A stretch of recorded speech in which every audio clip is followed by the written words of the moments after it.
Hello student, welcome to exam B. इस video में हम डिस्कस करेंगे नाबार्ड डेवलपमेंट असिस्टेंट एग्जाम 2022 के लिए कैसे प्रिपेयर किए। लास्ट वीडियो में मैंने क्वांट स्ट्रेटेजी डिस्कस की थी, ठीक है। इस वीडियो में हम ओवरऑल क्यूआरई सेक्शन, तीनों सेक्शन के लिए कैसे हम किस अप्रोच को इम्प्लीमेंट करें, ठीक है, क्या स्ट्रेटेजी हम अपनाएं जो हम एग्जाम क्लियर कर सकें, ठीक है। लास्ट वीडियो में जब मैंने क्वांट स्ट्रेटेजी डिस्कस की थी तो वहां स्टूडेंट्स ने डिमांड की थी कि मैम रीजनिंग एंड इंग्लिश के लिए भी आप एक वीडियो लेके आए कि इंग्लिश एंड रीजनिंग में हम क्या स्ट्रेटेजी इंप्लीमेंट करें, ठीक है। तो इसमें हम ओवरऑल तीनों सेक्शन के लिए ये देखेंगे कि क्या अप्रोच हम इंप्लीमेंट करें इस एग्जाम को क्लियर करने के लिए, किन टॉपिक्स में से क्या वेटेज होता है, ठीक है, रीजनिंग सेक्शन में एंड इंग्लिश सेक्शन में, ठीक है। तो ओवरऑल सारी चीजें डिस्कस करेंगे। चलिए,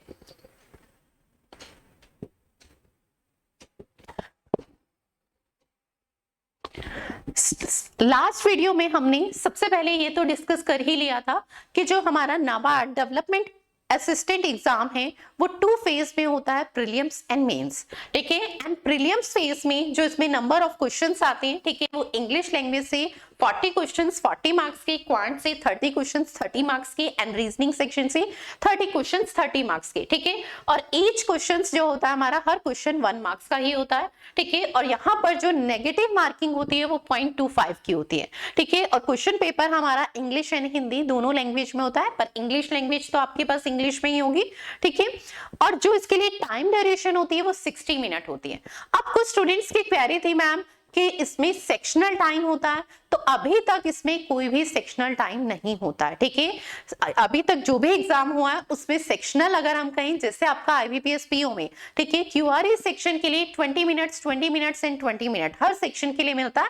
यहाँ पे आपका सेक्शनल टाइम नहीं होता, कंपोजिट टाइम 60 मिनट्स होता है, ठीक है। तो ये चीज ध्यान रखेंगे, यहाँ पर सेक्शनल टाइम नहीं है, ठीक है। कुछ स्टूडेंट्स की क्वेरी थी तो ये चीज क्लियर होनी चाहिए।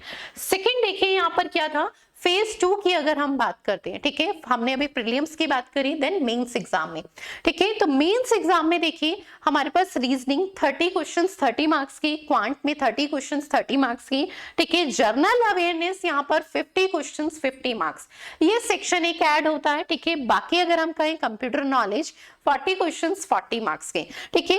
और यहाँ पर इंग्लिश लैंग्वेज में जो पेपर होता है वो हमारा डिस्क्रिप्टिव होता है, ठीक है, डिस्क्रिप्टिव एग्जाम होता है, ठीक है, 50 मार्क्स का, जिसमें एस्से, प्रेसी एंड लेटर राइटिंग वगैरह आपकी आती है, ठीक है। यहाँ पर भी जो नेगेटिव मार्किंग है वो 0.25 की है, इसे 0.25 कर लेंगे, ठीक है। और यहाँ पर अगर हम देखें तो जो आपको टाइम मिलता है तो वो टाइम ड्यूरेशन कितनी होती है, 90 मिनट्स होती है, ठीक है। चलिए नेक्स्ट देखते हैं। मैंने क्वांट की स्ट्रेटेजी तो लास्ट वीडियो में डिस्कस कर दी थी, ठीक है। क्वांट का हमारा ये सिलेबस है, ठीक है। और क्वांट सेक्शन में टॉपिक वाइज वेटेज जो था वो भी मैंने लास्ट वीडियो में क्वांट स्ट्रेटेजी में डिस्कस किया था प्रॉपर तरीके से कि कौन से सेक्शन से कितने क्वेश्चंस आए थे, किस लेवल के थे, ठीक है। वो प्रॉपर चीजें मैंने वहां पर डिफाइन की हुई है। अगर आपको प्रॉपर क्वांट स्ट्रेटेजी देखनी है तो इससे प्रीवियस वीडियो में आपने देखी होगी, ठीक है। यहाँ पर स्पेशली हम रीजनिंग एंड इंग्लिश लैंग्वेज, क्योंकि क्वांट में इससे प्रीवियस में मैं डिस्कस क्लियर कर चुकी हूँ, ठीक है। जैसे नंबर सीरीज में देखिए कौन कौन से टॉपिक हमारे इंपॉर्टेंट है, तो वो वेटेज वाइज आपको क्लियर हो गए होंगे। चलिए नेक्स्ट देखते हैं। हमारे पास क्वांट में मैंने टेंटेटिव वेटेज भी बताया था 2022 के लिए, ठीक है, कि हम किन टॉपिक्स को में कॉम्प्रोमाइज कर ही नहीं सकते, किन टॉपिक्स को बहुत अच्छे से प्रिपेयर करें। तो एक टेंटेटिव मैंने वेटेज बताया था किन टॉपिक्स से क्या क्या आ सकता है, ठीक है। वो चीज हमेशा इसको ध्यान में रख के हम प्रिपरेशन करें तो हमारे लिए बहुत ही बेटर रहेगा, ठीक है। हमें राइट अप्रोच के लिए ये चीज क्लियर होनी चाहिए कि किन टॉपिक से नंबर ऑफ क्वेश्चंस आने के चांसेस ज्यादा है, यानी हम उन टॉपिक्स पे क्या करें, बहुत अच्छे से उनको प्रिपेयर करें। चलिए अब सबसे मेन यहाँ पर हमें जो डिस्कस करना है, क्वांट सेक्शन हम डिस्कस कर चुके हैं, रीजनिंग एंड इंग्लिश लैंग्वेज, ठीक है। हमारा प्रीलियम फेज के लिए जो 2 रिमेनिंग सेक्शन रह गए थे वो यहाँ पर डिस्कस करते हैं। तो देखिए रीजनिंग का हमारा सिलेबस क्या है, ठीक है। सबसे पहले एग्जाम के लिए सिलेबस की बात करते हैं तो सबसे important topic is puzzle and sitting arrangement, ठीक है। Next is a direction, blood relation, ठीक है, सेलॉक्स, order and ranking, coding decoding, machine input output, inequalities, ठीक है, अल्फा न्यूमेरिक सिंबल सीरीज, ठीक है, data sufficiency, logical reasoning, statement and assumption पे बेस्ड जो होती है, ठीक है, and statement and assumption, statement and conclusion and statement and argument, ये चैप्टर्स आपका सिलेबस है। अब सबसे मेन चीज कि हमें कौन से ऐसे चैप्टर्स हैं जो बहुत अच्छे से प्रिपेयर करने हैं, कौन से ऐसे चैप्टर्स हैं या कौन से ऐसे टॉपिक हैं जो हमारे इस एग्जाम के लिए नाबार्ड डेवलपमेंट असिस्टेंट एग्जाम के लिए काफी इंपॉर्टेंट है। तो इसके लिए हमने प्रीवियस ईयर, ठीक है, 2018 एंड 19 का एनालिसिस किया है, ठीक है, जो हमारा 18 और 19 में एग्जाम हुआ था, उनमें किन टॉपिक से रीजनिंग में कितने क्वेश्चंस आए थे, वो एनालिसिस यहाँ पर आपके सामने। इसी के अकॉर्डिंग हम आगे की फर्दर जो हमारी प्रिपरेशन है वो इसी के रिस्पेक्ट में करेंगे, इन्हीं टॉपिक्स को ध्यान में रखते हुए। तो देखिए, सबसे पहले 2019 में अगर हम बात करें तो फर्स्ट टॉपिक इज पजल, जिससे नंबर ऑफ क्वेश्चंस ज्यादा आए थे, वो मैंने मोस्टली टॉपिक ऊपर ही लिए हैं, ठीक है। फर्स्ट टॉपिक इज पजल, जिससे हमारे पास 2019 में 2 पजल आई थी। टोटल क्वेश्चंस कितने थे? 9, ठीक है। फर्स्ट जो हमारी पजल आई थी वो डे बेसिस पे थी, ठीक है, और जिसमें नंबर ऑफ क्वेश्चंस कितने थे? तो 5 थे, ठीक है। जो मैंने ये 5 और ब्रैकेट में डे लिखा है ना, तो इसका मतलब है कि 5 क्वेश्चंस हमारी एक सिंगल पजल से थे, और जो पजल थी वो किस पे बेस्ड थी? तो वो डे बेसिस पे बेस्ड थी, ठीक है। एंड सेकेंड हमारी जो पजल आई थी वो फ्लोर पजल आई थी, ठीक है, जिसमें नंबर ऑफ क्वेश्चंस 4 पूछे गए थे, ठीक है। सेम अगर हम 2018 में बात करें तो वहां पर एक सिंगल पजल आई थी 5 क्वेश्चंस पे बेस्ड, ठीक है, 5 मार्क्स की, और वो मंथ बेस पे थी, ठीक है। तो सेकेंड हम देखते हैं इनका लेवल क्या था एक्चुअल में, तो ये मॉडरेट लेवल की पजल थी, ठीक है, ये चीज भी ध्यान रखेंगे, ये मॉडरेट लेवल की पजल थी, ठीक है। नेक्स्ट है सिटिंग अरेंजमेंट। सिटिंग अरेंजमेंट अगर 2019 में हम बात करें तो यहाँ पर 5 क्वेश्चंस आए थे, और किस टाइप का सिटिंग अरेंजमेंट आया था? तो वो सर्कुलर सिटिंग अरेंजमेंट था, यानी एक सर्कल पे बेस्ड, यानी एक सर्कल में सारी चीजें थी अरेंज, ठीक है। तो यानी यहाँ पर सर्कल पे बेस्ड सिटिंग अरेंजमेंट था। सेकंड अगर हम 2018 में बात करते हैं तो वहां पर 2 क्वेश्चंस आए थे, यानी 2 इन द सेंस 5 क्वेश्चंस का एक क्वेश्चन ओवरऑल, ठीक है, यानी एक सिटिंग अरेंजमेंट हमसे पूछा जा रहा है तो उस पे बेस 4 to 5 क्वेश्चंस होते ही हैं। तो यहाँ पर ओवरऑल 9 क्वेश्चन सिटिंग अरेंजमेंट से आए थे, ठीक है। एक सिटिंग अरेंजमेंट जो हमारे क्वेश्चन आया था वो पैरेलल रो पे बेसिस था, सेकंड जो था वो स्क्वायर पे बेस था, ठीक है। तो यहाँ पर अगर ओवरऑल हम इन 2 चैप्टर से देखें ना 2019 एंड 18 में, तो देखिए 19 में पजल से हमारे पास 2 पजल आई थी और एक सिटिंग अरेंजमेंट आया था। 2018 में एक पजल थी और 2 सिटिंग अरेंजमेंट थे। ओवरऑल अगर हम इन 2 चैप्टर से ही बात करें ना तो 50%, ठीक है, टोटल नंबर ऑफ क्वेश्चन इस कितने थे? 30, ठीक है। हमारे एग्जाम में कितने क्वेश्चन आते हैं रीजनिंग से? 30, जिसमें से 15 क्वेश्चन सिर्फ इन 2 टॉपिक से हैं, 2018 एंड 19 बोथ सेम। यानी हमें ये चीज ये डिफरेंशिएट हो रहा है कि एक बार 2 पजल आई है और एक सिटिंग अरेंजमेंट। नेक्स्ट ईयर में से 2018 में बात करें तो वहां पर 2 आपके पास क्या है? सिटिंग अरेंजमेंट के क्वेश्चन, ठीक है, और एक क्या है? पजल, यानी टोटल क्वेश्चन तो 15 ही होते हैं, ठीक है। तो यहां से अगर हम देखें तो 14 to 15 क्वेश्चंस आपके कहां है? सिर्फ सिंपल 2 चैप्टर से हैं, पजल एंड सिटिंग अरेंजमेंट। तो ये चैप्टर हमारे लिए मोस्ट इंपॉर्टेंट है, इस चीज का ध्यान रखेंगे, यानी इसमें हमारा कोई भी कॉम्प्रोमाइज नहीं चलेगा, हमें प्रैक्टिस करनी ही है। नेक्स्ट देखिए क्या है? डायरेक्शन। डायरेक्शन से 2019 में क्वेश्चन आए थे, डायरेक्शन एंड डिस्टेंस से, ठीक है, पर 2018 में कोई भी क्वेश्चन नहीं था। नेक्स्ट देखिए ब्लड रिलेशन से 2018 एंड 19 में कोई भी क्वेश्चन नहीं आया, ठीक है। सैलॉक से 2019 एंड 18 में दोनों में 5 क्वेश्चंस थे, ठीक है। तो यानी ये टॉपिक भी हमारे लिए क्या है? बहुत इंपॉर्टेंट है, ठीक है। नेक्स्ट देखते हैं, तो देखिए कोडिंग डिकोडिंग से अगर हम बात करें तो 2019 में 4 क्वेश्चन आए थे, और किस टाइप की कोडिंग आई थी? तो चाइनीज कोडिंग आई थी। नेक्स्ट अगर हम बात करें 2018 में 2 क्वेश्चन आए थे और सिंपल थे, ठीक है। नेक्स्ट है हमारे पास इनइक्वालिटीज, ठीक है, 3 क्वेश्चंस हमारे पास 2019 में आए थे और 5 क्वेश्चंस 2018 में आए थे, यानी ये टॉपिक भी हमारे लिए इंपॉर्टेंट है। And next is alpha numeric symbol series, 2018 में वहां से 4 क्वेश्चन थे, ठीक है। अब अगर हम ओवरऑल देखें तो रीजनिंग में कितने ऐसे टॉपिक थे, ठीक है, जिनसे 2018 एंड 19 में कोई भी क्वेश्चन नहीं आया। जैसे अगर हम बात करें तो statement and conclusion, statement and argument, statement and assumption, ठीक है, लॉजिकल रीजनिंग, ठीक है, और ब्लड रिलेशन, ठीक है, एंड रैंकिंग से भी हमारे पास सिर्फ 2019 में एक सिंगल क्वेश्चन आया था, मशीन इनपुट आउटपुट, ठीक है, काफी लेंथी टॉपिक है, पर नंबर ऑफ क्वेश्चंस अगर हम कहें इन टॉपिक से बिल्कुल 0। तो हमें ये चीज ध्यान रखनी है कि हमें किन टॉपिक्स को बहुत अच्छे से प्रिपेयर करना है। तो पजल, सिटिंग अरेंजमेंट, सैलॉक्स, ठीक है, इनइक्वालिटीज, ठीक है, एंड कोडिंग डिकोडिंग, ठीक है, ये हमारे कुछ टॉपिक ऐसे हैं जिनको हमें बहुत ही स्ट्रॉन्ग करना है, ठीक है। तो ये हमारा क्या था लास्ट 2 ईयर, ठीक है, 2018 एंड 19 का एनालिसिस, किस टाइप के क्वेश्चंस हमारे एग्जाम में आते हैं, तो इसी को ध्यान में रखते हुए हमें 2022 के लिए प्रिपेयर करना है, ठीक है। अब एक टेंटेटिव वेटेज हमने लिया है इसी के रेस्पेक्ट में कि किन टॉपिक्स को हम बहुत अच्छे से प्रिपेयर करें और किन से 2022 में कितने क्वेश्चंस आने का चांसेस है, ठीक है। ये एक टेंटेटिव है, फिक्स नहीं है। तो देखिए, पजल से 5 to 10 क्वेश्चंस आ सकते हैं, यानी 2 पजल आने के चांसेस हैं। सिटिंग अरेंजमेंट से भी 5 to 10 क्वेश्चंस आने के चांसेस हैं। नेक्स्ट इज सैलॉक्स, 5 क्वेश्चंस मिनिमम मिलेंगे, ठीक है। कोडिंग डिकोडिंग से भी हमारे 3 to 5 क्वेश्चंस, क्योंकि आजकल एग्जाम में कोडिंग डिकोडिंग, चाइनीज कोडिंग काफी आती है, ठीक है। तो 2022 में भी ना कोडिंग डिकोडिंग से हमें 3 to 5 क्वेश्चंस मिल सकते हैं। नेक्स्ट है डायरेक्शन सेंस, ठीक है, डायरेक्शन एंड डिस्टेंस, यहां से भी 2 से 3 क्वेश्चन मिलने की पॉसिबिलिटी है। नेक्स्ट है इनइक्वालिटीज, 3 to 5 क्वेश्चंस इनइक्वालिटी से मिल सकते हैं।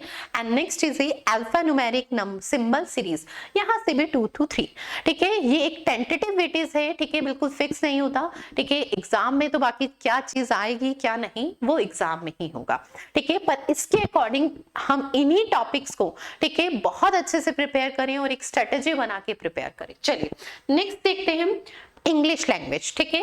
यहां पर देखिए हमारा सबसे पहले क्या है सिलेबस, तो reading comprehension, cloze test, fillers, ठीक है, एरर डिटेक्शन या sentence error, vocabulary based questions, sentence improvement, ठीक है, जंबल पैराग्राफ, ठीक है, जिसे पैरा जंबल भी बोलते हैं, paragraph based question, paragraph conclusion and paragraph sentence restatement, ठीक है। ये हमारा ओवरऑल इंग्लिश लैंग्वेज का सिलेबस है, ठीक है। अब हम देखते हैं कि हमारे पास 2018 एंड 2019 का एनालिसिस कि इंग्लिश लैंग्वेज में किस टॉपिक से कितने क्वेश्चन आए थे और कौन सा टॉपिक ऐसा है जो हमारे लिए बहुत इंपॉर्टेंट है नाबार्ड डेवलपमेंट एग्जाम्स के लिए, ठीक है। तो देखते हैं, सबसे पहले यहाँ पर देखिए क्लोज टेस्ट में आपके पास क्लोज टेस्ट से 2019 में कोई भी क्वेश्चन नहीं आया था, पर 2018 में अगर हम बात करते हैं तो वहां पर 7 क्वेश्चन थे, ठीक है, और वो इजी टू मॉडरेट थे। नेक्स्ट है हमारे पास फिलर्स, यहां पर देखिए 2019 में ना आपके पास क्लोज टेस्ट से कोई भी क्वेश्चन नहीं था, पर अगर हम बात करें 2018 में तो वहां 7 क्वेश्चन थे। सिमिलर अगर हम देखें तो फिलर से 2019 में 7 क्वेश्चन थे और 2018 में कोई भी क्वेश्चन नहीं था, यानी इन दोनों टॉपिक्स में से किसी एक टॉपिक से भी क्वेश्चन आ सकते हैं और इन दोनों से भी आ सकते हैं। यानी वेटेज अगर हम कहें, अगर दोनों से आते हैं तो 3 to 4 क्वेश्चन आने के चांसेस होते हैं, और अगर एक सिंगल टॉपिक से आते हैं तो 7 to 10 क्वेश्चन या 5 to 10 क्वेश्चन हमें देखने के लिए मिल सकते हैं, ठीक है। Next is error deduction, error deduction से अगर हम बात करें तो 2019 में हमारे पास 7 क्वेश्चन आए थे, ठीक है, जिसमें से अगर हम बात करें तो किस टाइप के थे, तो 2 तो हमारे पास सेंटेंस बेसिस थी and sporting the correct part पे भी हमारे पास 5 क्वेश्चंस आए थे, ठीक है। टोटल 7 क्वेश्चन थे, 7 में से 2 क्वेश्चन किस पे थे, सेंटेंस बेस पे थे, एंड 5 क्वेश्चंस किस पे थे, जो हमारे को क्या फाइंड करना होता है, करेक्ट पार्ट, उसके रिस्पेक्ट में थे, ठीक है। एंड 2018 में अगर हम बात करें तो टोटल एरर डिडक्शन से 14 क्वेश्चन थे, ठीक है, जिसमें से कुछ question sporting the correct part में से थे और 4 क्वेश्चन सेंटेंस बेस पे थे, ठीक है। 4 क्वेश्चंस किस पे थे, सेंटेंस बेसिस पे थे, ठीक है। तो यहां से हमें एक चीज क्लियर होती है कि एरर डिडक्शन से अगर हम बात करें तो एरर डिडक्शन का जो वेटेज है ना वो 2022 में क्या वेटेज हो सकता है, तो 5 to 15 के बीच में लाई कर सकता है, ठीक है। यानी मिनिमम 5 क्वेश्चंस तो हमें देखने के लिए मिलेंगे और मैक्सिमम की अगर हम बात करें तो 15 तक आ सकते हैं। नेक्स्ट है हमारे पास वोकैबुलरी बेस्ड क्वेश्चन, तो वोकैबुलरी बेस्ड क्वेश्चन में हमारे पास 2019 में 6 क्वेश्चन थे और मॉडरेट लेवल के थे, जिसमें से 3 क्वेश्चंस वर्ड स्वैप के थे एंड 3 क्वेश्चंस मिसस्पेल्ड के थे, ठीक है, तो ये चीज हमें ध्यान रखनी है। एंड सिमिलर अगर हम 2018 में बात करें तो 2018 में 5 क्वेश्चंस थे, ठीक है, जो मॉडरेट लेवल के थे और किस पे बेस्ड थे, तो वो मिस स्पेल्ड पे ही बेस्ड थे। ठीक है, तो यहाँ पर देखिए, यहाँ पर 3 क्वेश्चंस थे, ठीक है, 2 टाइप से, 2 टाइप में, और यहाँ पर एक ही पे बेस्ड 5 क्वेश्चंस थे। तो यानी वोकैबुलरी भी हमारे लिए एक इंपॉर्टेंट पार्ट है। ठीक है, नेक्स्ट चीज है सेंटेंस इंप्रूवमेंट। सेंटेंस इंप्रूवमेंट से 2019 में 5 क्वेश्चंस थे, ठीक है, और मॉडरेट लेवल के क्वेश्चंस थे। ठीक है, लेवल भी हमने यहाँ पर डिफाइन किया हुआ है। Next topic is parajumble. Parajumble से अगर हम बात करें तो 2019 में 5 क्वेश्चन आए थे जो 5 सेंटेंस पे बेस्ड थे। ठीक है, और 2018 में जो आए थे वो 6 नंबर ऑफ क्वेश्चन इज 6। ठीक है, कितने सेंटेंस पे बेस्ड थे ये पर्टिकुलर डिफाइन नहीं किया, बट अगर लेवल की बात करें तो मॉडरेट टाइप के क्वेश्चंस थे। ठीक है, यानी इंग्लिश लैंग्वेज का पेपर मॉडरेट लेवल का आया था। ओवरऑल अगर हम कंक्लूजन से भी देखें, ठीक है, इजी नहीं था। नेक्स्ट अगर देखिए, नेक्स्ट हमारे पास देखिए paragraph based question, paragraph conclusion, paragraph sentence restatement से कोई भी क्वेश्चन 2018 एंड 19 में नहीं था। ठीक है, next topic is reading comprehension, जो हमारा सबसे आरसी यानी बहुत ही इंपॉर्टेंट टॉपिक है इंग्लिश लैंग्वेज का। ठीक है, 10 क्वेश्चन ही 2018 में थे, 2019 में 10 क्वेश्चन थे एंड 8 क्वेश्चन 2018 में थे। तो यानी आरसी का अगर हम वेटेज कहें तो 8 to 10 या 8 to अगर हम कहें 15 तक लाई कर सकता है। ये भी एक इंपॉर्टेंट टॉपिक है क्योंकि वेटेज हमारा इंग्लिश लैंग्वेज का अगर हम देखें ओवरऑल, ठीक है, प्रीलिम्स में तो 40 मार्क्स का 40 क्वेश्चंस का है। ठीक है, और इंग्लिश लैंग्वेज के क्वेश्चंस करने में रीजनिंग एंड क्वांट के कंपैरिजन में कम टाइम लगता है। तो अगर हम इंग्लिश लैंग्वेज को काफी स्ट्रॉन्ग करें, ठीक है, तो हम इजीली प्रीलिम्स क्लियर भी कर सकते हैं और स्कोर भी कर सकते हैं। ये चीज ध्यान रखिएगा। ठीक है, प्रीलिम्स के लिए इंग्लिश लैंग्वेज अगर हम देखें तो एक इंपॉर्टेंट टॉपिक है हमारा, पूरा एक इंपॉर्टेंट सेक्शन है। ठीक है, एक तो वेटेज हमारा ज्यादा है, सेकंड अगर हम बात करें तो यहाँ पर क्वेश्चंस को सॉल्व करने में टाइम नहीं लगता है। तो यहाँ से अगर हम कुछ पार्ट की बात करें, जैसे वोकैबुलरी है, सेंटेंस इंप्रूवमेंट है, एरर डिडक्शन है, इन टॉपिक्स को बहुत अच्छे से प्रिपेयर करें, रीडिंग कॉम्प्रिहेंशन है, ठीक है, तो हम इजिली कट ऑफ क्लियर कर सकते हैं। ठीक है, चलिए इस यहां पर भी देखते हैं इंग्लिश लैंग्वेज में भी हमारा टेंटेटिव वेटेज क्या हो सकता है। तो देखिए वही सेम चीज है, एरर डिडक्शन से 5 to 15 क्वेश्चन आ सकते हैं। Next is a cloze test, 5 to 10 questions मिल सकते हैं। Next is a fillers, 5 to 7 question filler से आ सकते हैं। Vocabulary based question 3 to 5 questions vocabulary based question हो सकते हैं। And para jumble 5 to 7 question para jumble से मिल सकते हैं। And sentence improvement 5 to 7 question हमारे क्या है, सेंटेंस इंप्रूवमेंट से मिल सकते हैं। And next is A reading comprehension, 10 to 12 question हमारे रीडिंग कॉम्प्रिहेंशन से हो सकते हैं। ठीक है, तो ये एक टेंटेटिव वेटेज है, इनके बीच में लाई करता है। ठीक है, क्वेश्चंस जो मैंने ये एक स्केल में दिया है। ठीक है, तो इसी को ध्यान में रख के कुछ टॉपिक जो मैंने इंपॉर्टेंट बताए हैं उन्हें हम बहुत अच्छे से प्रिपेयर करें। ठीक है, तो यहाँ पर सबसे इंपॉर्टेंट यही है, और बाकी मैंने आपको ये चीज क्लियर ही की है कि तीनों सेक्शन में सबसे स्कोर करना चाहें तो हमें इंग्लिश लैंग्वेज को बहुत अच्छे से प्रिपेयर करना चाहिए, क्योंकि उसमें हमें टाइम कम लगता है क्वेश्चन को सॉल्व करने में। ठीक है, और यहाँ कंपोजिट टाइम है, सेक्शनल टाइम नहीं है। ठीक है, और सबसे पहले हम इंग्लिश सेक्शन को ही अटेंड करें। पर किसी स्टूडेंट का अगर इंग्लिश सेक्शन स्ट्रांग नहीं है तो वो स्टूडेंट इंग्लिश सेक्शन को स्टार्टिंग में यानी सबसे पहले अटेंड ना करे। रीजन, क्योंकि अगर हमारा इंग्लिश स्ट्रांग नहीं है और हम उसमें नंबर ऑफ क्वेश्चंस ज्यादा नहीं कर पा रहे हैं तो हम पूरे एग्जाम में क्या स्टार्टिंग में ही डीमोटिवेट हो जाएंगे। तो हमें सबसे पहले एग्जाम में वही सेक्शन सेलेक्ट करना चाहिए जो हमारा सबसे स्ट्रांग है। पर हमें टाइम लिमिट का भी ध्यान रखना है, ऐसा नहीं है कि कंपोजिट टाइम है तो हम एक ही सेक्शन में सारा टाइम दे दें। ठीक है, तो ये चीजें भी हमें ध्यान में रखनी है। देखिए अब यहाँ पर है कट ऑफ। ठीक है, तो हमारे पास जो स्टेट के वाइज कट ऑफ है, ठीक है, तो उस कट ऑफ में अगर हम देखें जनरल की कट ऑफ इंपॉर्टेंट। ठीक है, तो वहां पर आपके पास आंध्र प्रदेश की 140 के नियर अबाउट, तो 100 प्लस ही है।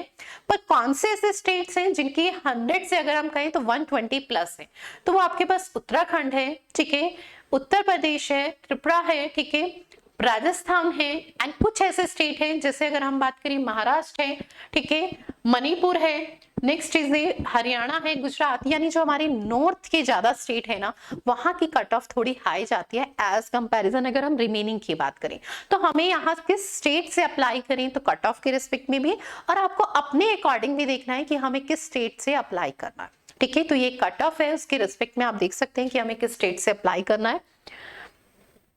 ठीक है, अब कुछ इंपॉर्टेंट स्टेप हमारे प्रिपरेशन के लिए। जब भी हमें कोई एग्जाम देना होता है ना, तो हमें कुछ बातों का ध्यान रखना होता है। वो क्या?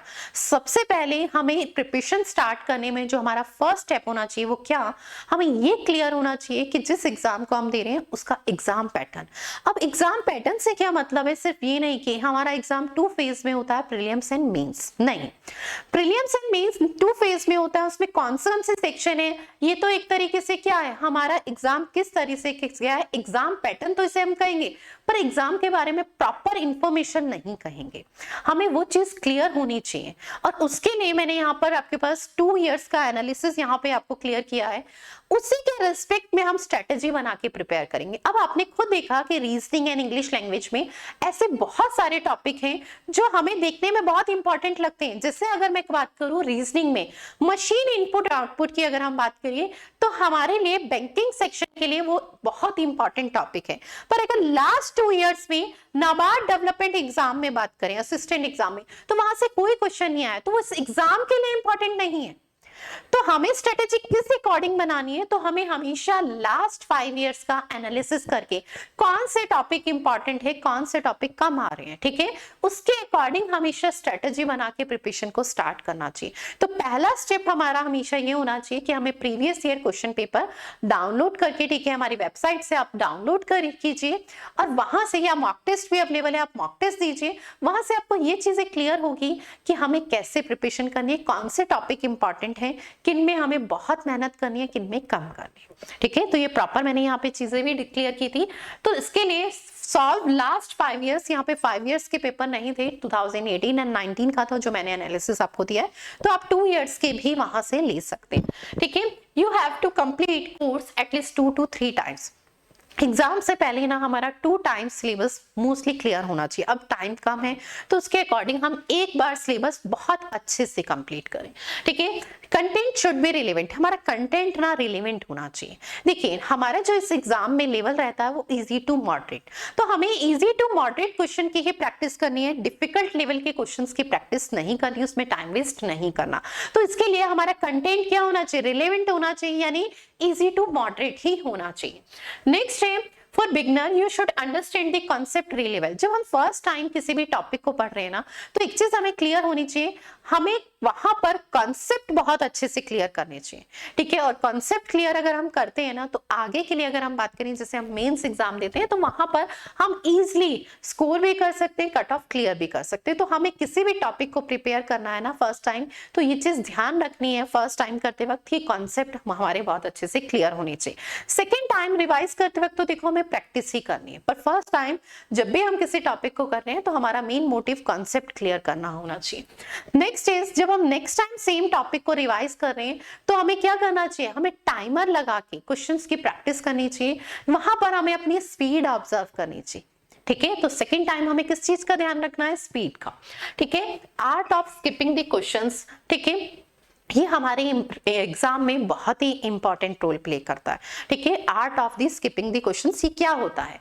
अगर हम बात करें, हमारे पास कंपोजिट टाइम है, हर क्वेश्चंस को हम अटेंड नहीं कर सकते, 60 मिनट टाइम ड्यूरेशन है, 100 क्वेश्चंस है। तो जो क्वेश्चंस हमारे क्वांट सेक्शन या रीजनिंग सेक्शन में डिफिकल्ट लेवल के हैं, तो हमें भले वो क्वेश्चन हमें आते हैं, हमें उन्हें अटेंड नहीं करना, उन्हें स्किप करना है। ठीक है, इसे ही आर्ट ऑफ स्किपिंग कहा जाता है। क्वेश्चन को आते हुए भी नहीं करना, रीजन क्योंकि हमें रीड करते ही पहले डिसाइड करना है क्वेश्चन का लेवल क्या है, क्वेश्चन में कितना टाइम लगेगा। कोई क्वेश्चन हमारा क्या होता है, दिखने में बहुत इजी होता है पर बहुत कैलकुलेटिव होता है, तो हमें ये क्लियर है कि यानी इस क्वेश्चन में, एक क्वेश्चन के लिए हमें जहां 32 सेकेंड मिलते हैं, ठीक है, वहां इस क्वेश्चन की कैलकुलेशन में हम 2 मिनट्स वेस्ट करेंगे, तो यानी उस क्वेश्चन को हमें सॉल्व नहीं करना, स्किप करना। नेक्स्ट चीज है mock test play very important role in clearing the exam. Mock test हमारे एग्जाम को क्लियर करने में सबसे इंपॉर्टेंट रोल प्ले करता है।